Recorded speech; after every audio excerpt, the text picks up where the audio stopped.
Hello, kamusta at welcome back sa aking channel. Hindi lahat ng taong sobrang habol. Sila pa yung talagang minamahal. Napansin mo ba yon? Minsan nga, habang mas pilit kang magpansin, mas parang lumalayo sila. Pero yung taong kalmado lang, may sariling mundo, hindi todo habol. Sila pa yung hindi makalimutan. Bakit kaya? Kasi may kakaibang epekto ang taong marunong magmahal ng hindi desperado. Yung tipong hindi umiikot ang buhay sa isang tao lang.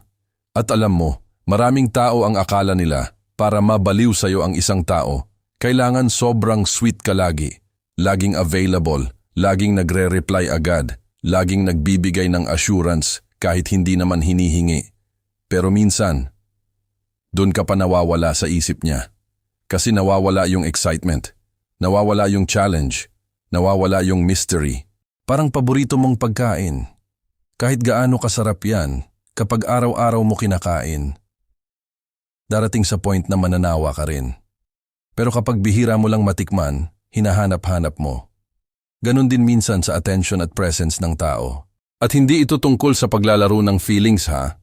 Hindi ito tungkol sa pagpapahirap o pagiging toxic. Ang pag-uusapan natin dito ay paano mo mas mapapahalagahan ang sarili mo para mas makita rin ng ibang tao ang value mo. Kasi ang totoo, hindi ka naman dapat namamalimos ng pagmamahal. Dapat pinaparamdam mo na worth it kang mahalin. Kaya kung gusto mong mas isipin ka niya, mas hanapin ka niya, mas ma-curious siya sa'yo, minsan ang unang kailangan mong gawin ay hindi ang habulin siya, kundi ang ayusin ang sarili mo. Alam mo yung mga taong may sariling goals? Yung busy sa buhay pero hindi naman cold. Ang lakas ng dating nila. Hindi dahil nagpapapansin sila, kundi dahil may direction sila. May buhay sila outside relationship.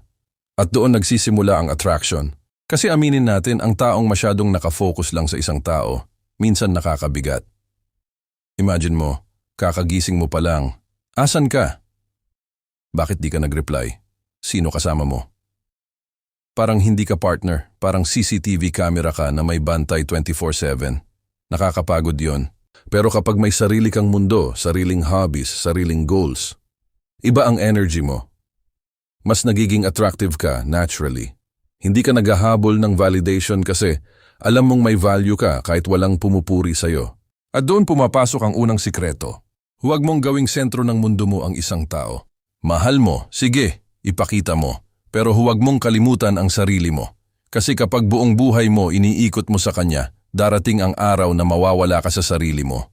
At weird man pakinggan, pero habang nawawala ka sa sarili mo, mas nawawala rin attraction niya sa'yo. Kasi attractive ang taong may sariling identity. Yung may pangarap, may ginagawa, may confidence kahit walang kausap buong araw. Hindi yung tipong isang scene lang, parang gumuho na buong pagkatao. Alam mo minsan kung bakit mas lalo tayong hindi pinapahalagahan?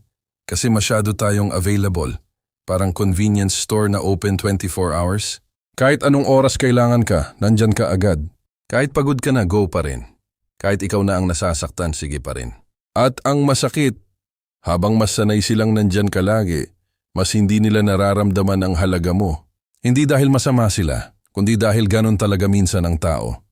Kapag laging available ang isang bagay, nakakalimutan nating i-appreciate. Kaya minsan, kailangan mong matutong umatras ng kaunti.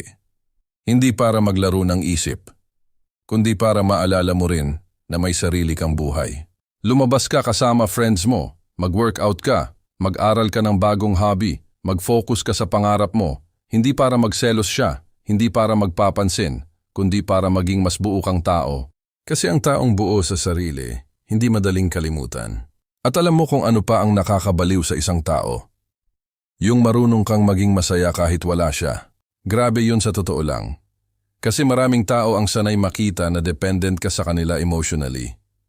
Kaya kapag nakita nilang kaya mong ngumiti, kaya mong mag-enjoy, kaya mong maging okay nang hindi umiikot sa attention nila, doon sila nagtataka.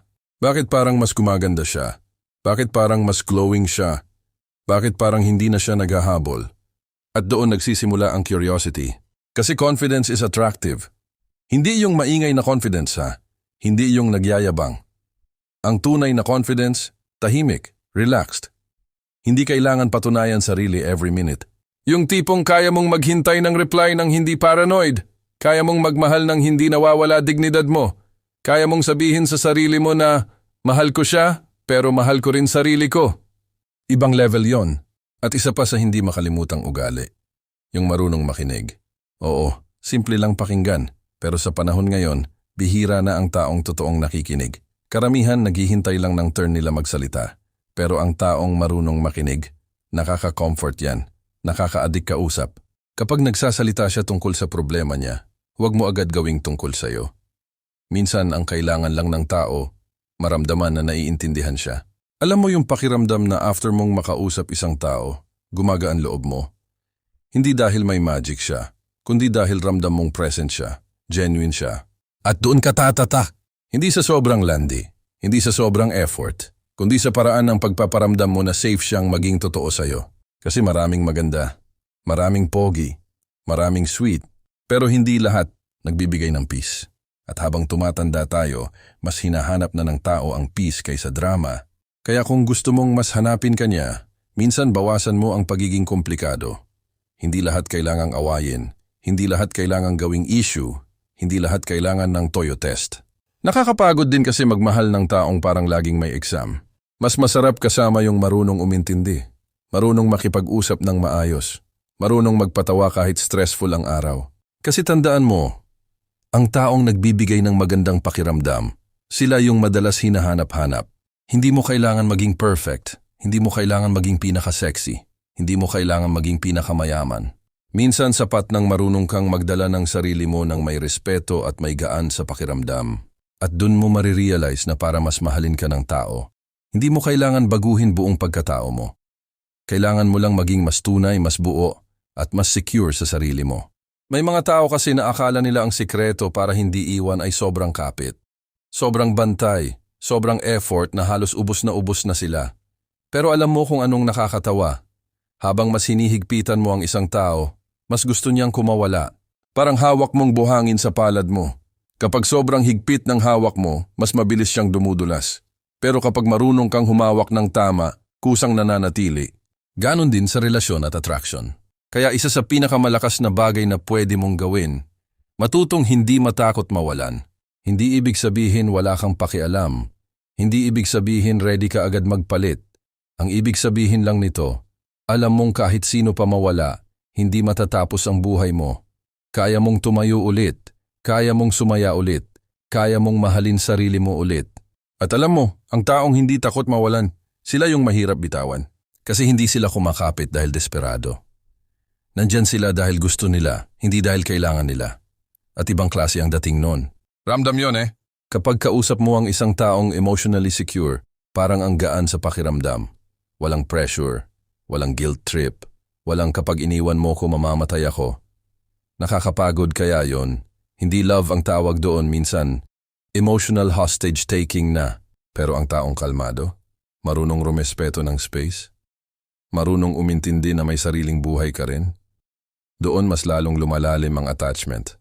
Kasi habang binibigyan mo siya ng freedom, mas gusto kanyang balikan at huwag mong maliitin ang power ng tahimik na presence.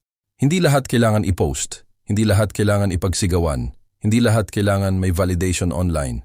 Minsan mas malakas pa na nga ang impact ng taong tahimik lang pero ramdam mo. Yung hindi araw-araw nagchat-chat pero kapag nandyan totoo, present, genuine. Sa panahon ngayon na halos lahat gusto ng attention, sobrang rare ng taong may katahimikan pero may lalim. At aminin natin nakaka-curious ang taong hindi mo kayang basahin agad. Hindi yung pa-mysterious na pilit ha. Ang tinutukoy ko yung may sariling peace. Hindi kailangan i-explain lahat ng galaw niya. Hindi kailangan laging may patunay. Kasi ang taong secure sa sarili, hindi obsessed na ipakita sa mundo na masaya siya. Busy siya sa pagbuo ng buhay niya. At alam mo kung ano pa ang malakas makahatak ng atensyon? Kapag marunong kang magdala ng sarili mo kahit nasasaktan ka. Hindi yung iiyak ka, bawal na. Tao ka lang eh. Masasaktan ka talaga. Pero iba yung taong kahit nasaktan, hindi naging bitter. Hindi naging toxic, hindi naging mapanira. Ang klase tingnan ng ganun. Kasi maraming tao kapag nasaktan gusto gumanti agad. Magpaparinig. Magpapakita na may bago agad. Magpo-post ng kung ano-ano para mapansin. Pero minsan habang mas pinipilit mong ipakita na okay ka, mas halata na hindi ka okay. Samantalang yung taong tahimik lang naghihil, nagfo-focus sa sarili. Grabe ang glow up nun. At hindi lang physical glow up ha. Iba yung aura ng taong natutong respetuhin sarili niya pagkatapos masaktan. Doon minsan nagsisisi ang mga tao. Kapag nakita nilang hindi ka na umiiyak para habulin sila, hindi ka na gumagawa ng eksena, hindi ka na nakikipagkompetensya para mapili. Kasi bigla nilang marirealize, teka lang, bakit parang mas gumaan siya nung nawala ako? At yun ang masakit minsan para sa kanila. Kapag nakita nilang kaya mong maging masaya kahit wala sila. Kaya tigilan mo na rin yung sobrang pagpapakita na ikaw ang perfect para mapili. Nakakapagod kaya magpanggap araw-araw. Kung gusto mo talagang tumatak sa isip ng isang tao, ipakita mo yung totoo mong personality. Tumawa ka ng totoo. Magkwento ka ng totoo. Ipakita mo quirks mo. Yung pagiging kulit mo. Yung weird mong humor. Yung simpleng ikaw. Kasi ang totoo, hindi naman perfection ang dahilan kung bakit tayo nahuhulog. Connection. May mga taong sobrang gwapo o sobrang ganda pero nakaka-drain kasama. Meron namang simple lang pero hindi mo makalimutan dahil ang gaan nila sa buhay. At habang tumatanda tayo, mas nare-realize natin na mas importante pala ang peace kaysa pakilig lang. Mas masarap kausap ang taong hindi mo kailangang hulaan lagi ang mood. Mas masarap mahalin ang taong hindi ka pinaparusahan kapag may pagkakamali ka. Mas masarap kasama ang taong marunong magpatawa habang magulo ang mundo. Kaya kung gusto mong mabaliw siya sa'yo, huwag mo lang paiibigin sa kilig. Paiibigin mo rin sa peace na dala mo. Dahil maraming tao ang kayang magbigay ng excitement sa umpisa. Pero kakaunti lang ang kayang magbigay ng katahimikan sa puso. At isa pa, huwag mong kalimutang alagaan sarili mo physically, mentally, emotionally. Hindi para sa kanya, para sa'yo. Mag-ayos ka hindi dahil baka makita ka niya. Mag-ayos ka dahil deserve mong makita sarili mo na confident. Kumain ka ng maayos, magpahinga ka, ayusin mo goals mo, mag-ipon ka, mag-grow ka. Kasi walang mas attractive kaysa taong paangat sa buhay. Hindi mo kailangang maging milyonaryo agad. Kahit simpleng may pangarap ka at may ginagawa kang hakbang araw-araw. Ang lakas noon sa totoo lang, dahil ang taong may direction sa buhay, hindi madaling iwan sa isip. At alam mo minsan, kung bakit mas lalong hinahabol ang isang tao. Kasi hindi siya nakikipaghabulan. Kalma lang siya, hindi niya kailangan magmakaawa para mahalin. Hindi niya kailangan sirain sarili niya para lang mapili. Hindi niya kailangan makipagkumpetensya para patunayan worth niya. Kasi alam niya sa sarili niya, kapag para sa akin hindi ko kailangang pilitin. At grabe, sobrang attractive ng energy na yon.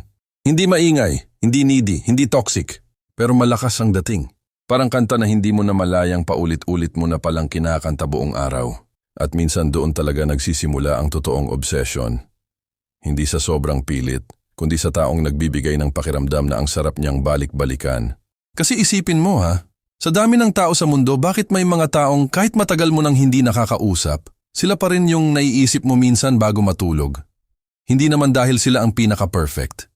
Hindi rin dahil sila ang pinakamaganda o pinakamayaman. Kadalasan, sila yung taong may naiwan na magandang pakiramdam sa'yo. Yung tipong kapag kasama mo sila, parang gumagaan buhay mo kahit sandali lang. At iyon ang hindi kayang tapatan ng puro pakilig lang. Kasi ang kilig nawawala rin, pero ang peace, ang comfort, ang feeling na pwede kang maging sarili mo, ibang usapan na yon. Kaya kung gusto mong tumatak ka talaga sa puso at isip ng isang tao, huwag ka lang maging exciting. Maging safe place ka rin. Hindi safe place na papayag ka ng apak-apakan ka ha. Hindi ganon. Ang ibig sabihin nito, ikaw yung taong hindi kailangan magpanggap kapag kasama ka. Hindi kailangang kabahan, hindi kailangang maglakad sa eggshells. Alam mo yung feeling na kapag may problema ka, may isang tao kang gustong takbuhan agad?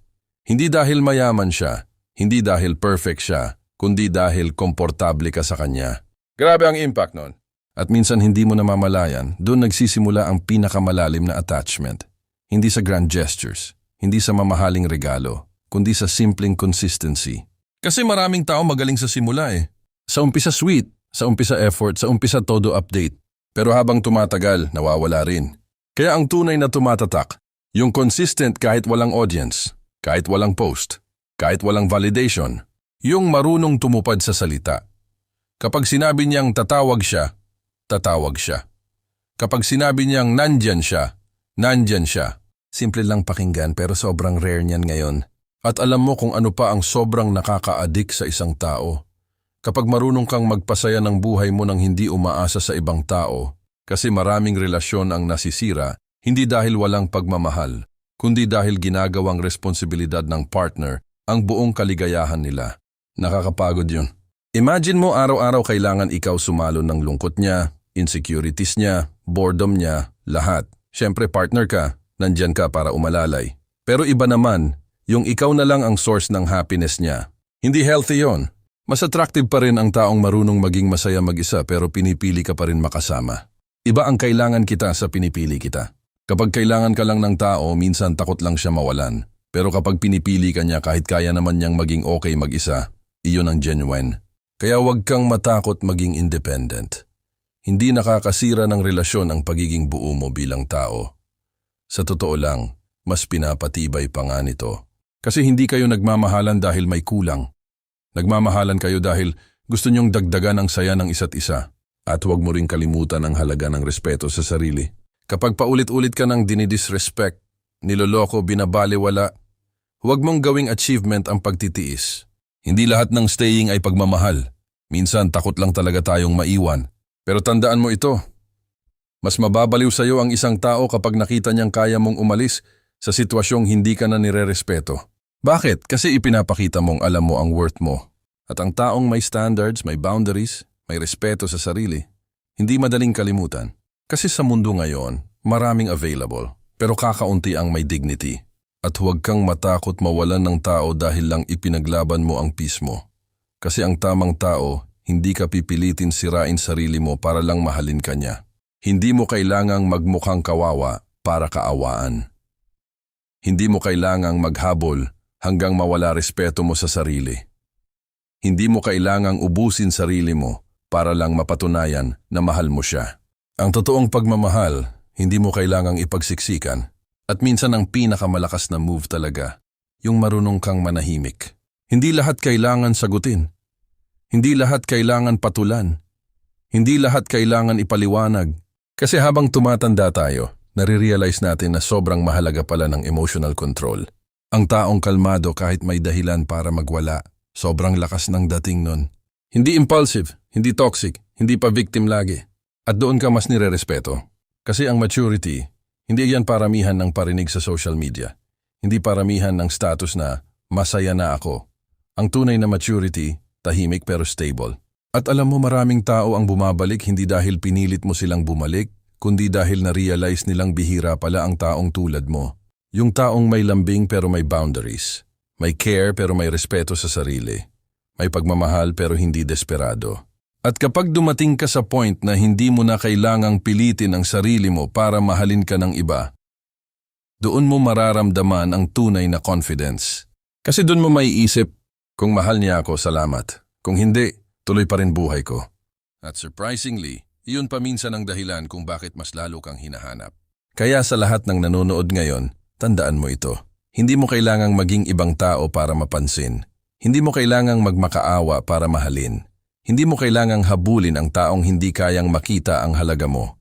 Minsan ang pinaka-effective talagang paraan para mabaliw siya sa'yo ay ang pagiging kalmado, buo, masaya at totoo sa sarili mo. Dahil ang taong may peace sa sarili, sila yung mahirap kalimutan. Kung nakarelate ka rito, ikwento mo naman sa comments. Naranasan mo na bang mas habulin ka nung hindi ka na naghahabol? O baka may natutunan kang aral tungkol sa self-worth at pagmamahal? Gusto kong marinig story mo. At kung gusto mo pa ng ganitong klaseng usapan tungkol sa relasyon, self-respect at emotional growth, huwag mong kalimutang i-like ang video at mag-subscribe sa channel. Dito, kwentuhan lang tayo pero may baon kang aral pagkatapos. Tandaan mo ha, hindi sukatan ng halaga mo kung sino ang nanatili o umalis. Ang tunay na value mo nagsisimula sa kung paano mo tratuhin ang sarili mo kapag walang ibang gumagawa nun para sa'yo. Kaya ayusin mo sarili mo, mahalin mo sarili mo, at huwag mong habulin ang taong kailangan mo pang kumbinsihin para makita ang worth mo. Dahil balang araw darating din ang taong hindi mo kailangang pilitin, dahil kusa kaniyang pipiliin araw-araw.